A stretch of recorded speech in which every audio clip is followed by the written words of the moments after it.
और उन्होंने तमाम तथ्य अपने समिति के सामने रखे। हमारे समिति के सभी सदस्य वहाँ पे मौजूद थे और बारी बारी से ये जो 14 तारीख को प्रकरण हुआ, प्रकरण के अंदर क्या सत्यता थी, कौन लोग थे, किसने स्टिंग ऑपरेशन किया, सारी बात उनके सामने आई। सामने आने के बाद में उन्होंने जिस तरीके की बातें समिति के सामने रखी, समिति के जो तमाम सदस्य थे उन्होंने अपनी बात उनके सामने रखी। रखने के बाद में उन्होंने कुछ दस्तावेज टेबल भी कराए और टेबल करने के बाद में उन्होंने समिति के सामने 3-4 बातें रखी कि मैंने माननीय मुख्यमंत्री जी को भी लेटर लिखा है, सीबीआई की जांच की मांग भी की है और तमाम बातों को ध्यान में रखते हुए बहुत सारे तथ्य ऐसे हैं कि छूट गए।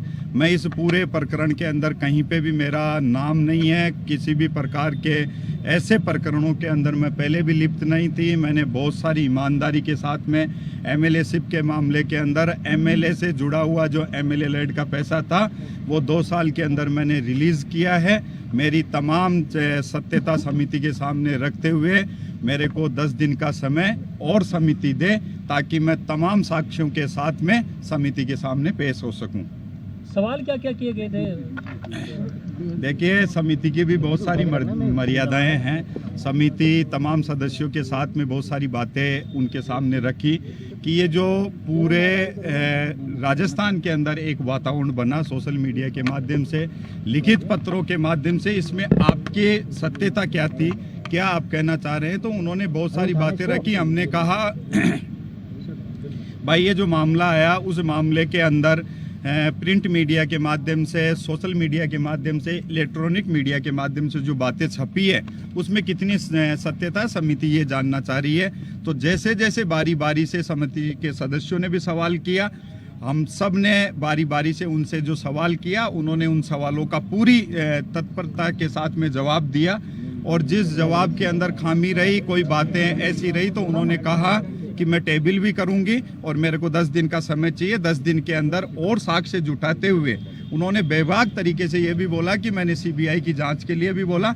हमने ये भी कहा कि माननीय मुख्यमंत्री जी का जो निर्देश है जीरो टॉलरेंस के ऊपर हम काम करना चाहते हैं, उसके आधार के ऊपर समिति ये जानना चाह रही है कि एमएलए लैड के अंदर अगर इस तरीके का भ्रष्टाचार पाया जाता है तो वो लोकतंत्र के लिए और जनप्रतिनिधि के लिए एक बहुत बड़ा दुर्भाग्यपूर्ण है। उसी के आधार के ऊपर उन्होंने जवाब देते हुए 10 दिन का समय मांगा है। 10 दिन का समय उनका होने के बाद में जो समय दिनांक जो तय होगा समिति तय करके उनको बताएगी।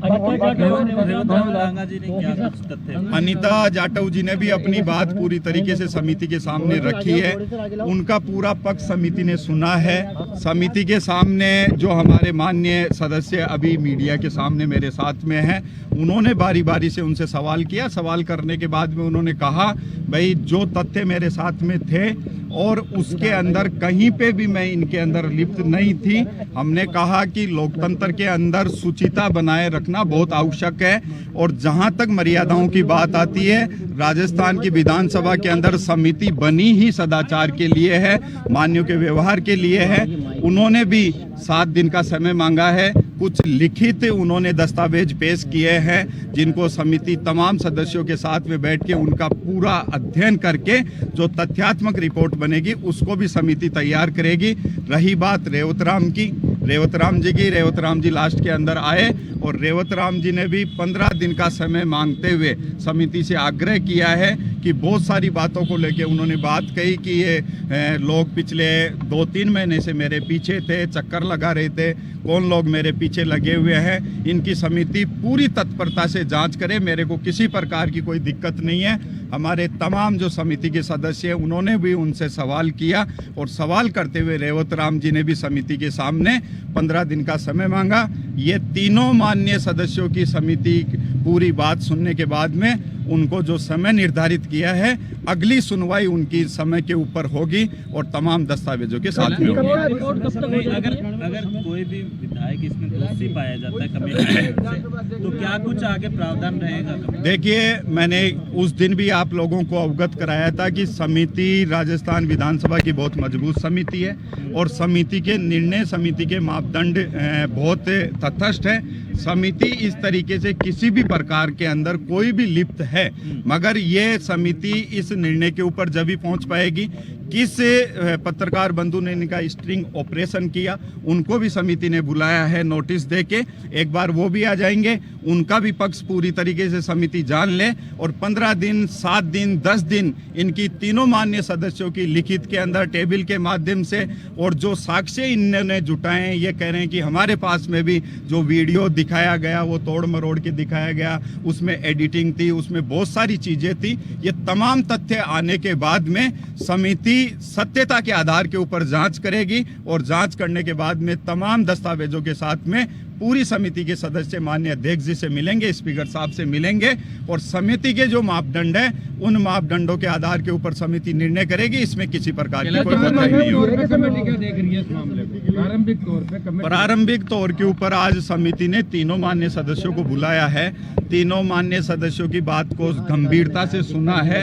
हालांकि सदस्यों की कभी इस प्रकार की कोई घटना होती है तो बहुत सारी चीजें रहती है। कोई वो कहते हैं कि हम पहली बार के अंदर दस्तावेज है, हमारे दस्तावेज भी छूट गए। उस बात को तो मैंने फर्स्ट टाइम में ही आप लोगों के सामने रखा है और आगे भी उनकी कोई बात आएगी तो उनको पूरी तरीके से सुनेगी। मगर समिति, मैं पहले भी बता रहा हूं कि सदाचार समिति राजस्थान विधानसभा की बहुत मजबूत समिति है। आदरणीय मुख्यमंत्री जी के जो निर्देश है और स्पीकर साहब के जो निर्देश है, इसमें जीरो टॉलरेंस के माध्यम से समिति निर्णय के ऊपर जाएगी और भ्रष्टाचार में अगर किसी प्रकार की कोई लिप्तता है तो उसमें समिति किसी प्रकार की बर्दाश्त नहीं करेगी। सबसे बड़ा क्वेश्चन मार्क जो है वो एमएलए लैड को लेकर है। क्या इसमें कोई भ्रष्टाचार जैसी बातें कॉमन आप लोगों का कंसेंसस बन रहा है कि उसको लेकर कोई जांच हो?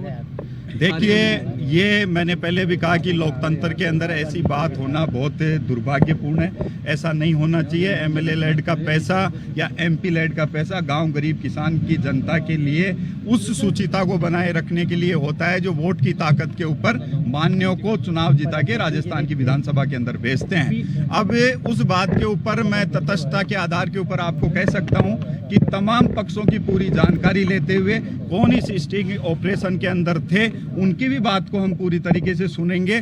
पूरा सुनने के बाद में ये जरूर है कि समिति इस आधार के ऊपर, इस निर्णय के ऊपर पहुंचेगी कि इस पूरे प्रकरण के अंदर चाहे कोई भी लिप्त हो, दूध का दूध और पानी का पानी करेगी। तो क्या कुछ प्रावधान है? देखिए, समिति को पूरी तरीके से प्रावधान है। आप लोगों ने देखा भी, मैंने लोकसभा के निर्णय को भी पढ़ा है और इससे पहले भी जो लोकसभा के अंदर मामले हुए थे उनमें 10 एमपी ऐसे मामलों के अंदर निष्कासित हुए थे।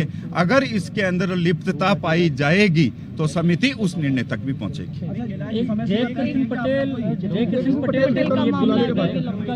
जयकृष्ण पटेल को भी हमने आज की मिनट्स के अंदर नोटिस दिया है और जयकृष्ण पटेल को भी वापस से जो उन्होंने कहा था कि एक हमारी रिपोर्ट, अधिकारी की रिपोर्ट अभी बाकी है, उस समय मैं आप लोगों के सामने, समिति के सामने प्रस्तुत नहीं कर पाया था। उस रिपोर्ट को लेके मैं 24 तारीख को समय उन्होंने मांगा है। आज की मिनट्स में उसको भी समिति ने लिया है। 24 तारीख को उनको समिति के सामने पेश होने के लिए बोला है। तमाम पूरी जानकारी आने के बाद में तमाम तथ्यात्मक रिपोर्ट माननीय अध्यक्ष जी के सामने पेश करेंगे और इसमें जितनी गंभीरता होगी उस गंभीरता को पेश करते हुए उनसे कार्रवाई की मांग करेंगे। अगले जो सुनवाई इंडिविजुअल होगी या कुछ टाइम? देखिए, अभी की जो सुनवाई है हमारी, जो पत्रकार जिन्होंने स्टिंग ऑपरेशन जिस पत्रकार ने किया है उनकी पूरी जानकारी आने के बाद में मैंने उनसे स्पष्ट कहा है कि ऐसा नहीं होगा कि माननीय सदस्यों ने ये कहा कि वीडियो को एडिट कर दिया, हमारे कागजात पूरे नहीं है। एक माननीय सदस्य ने कहा कि मेरे साइन नहीं थे। तो तमाम दस्तावेजों के साथ में पत्रकार बंधु एक बार आ जाए समिति के सामने, आने के बाद में उनकी जानकारी और माननीय सदस्यों की जानकारी को समिति पूरी तरीके से देखते गहनता से विचार करके आगे की जो कार्रवाई होगी समिति बैठ के निर्णय लेगी, तय करेगी। बिल्कुल समय सीमा हमने तय की है, मगर समय सीमा 7 दिन, 10 दिन, 15 दिन का समय पीरियड होने के बाद में वो समय सीमा भी तय करके आप लोगों को बता दिया जाएगा। अगली सुनवाई इनको जैसे जैसे टाइम दिया है, जैसे रीतू बनाओ जी का 10 दिन का है, अनीता जाटव जी का 7 दिन का है और रेवत राम जी का 15 दिन का है। इसी दौरान इनकी सुनवाई करके आगे की जो भी बात होगी, कार्रवाई होगी, आप लोगों को अवगत कराया जाएगा। जो 7, 10 और 15। हाँ।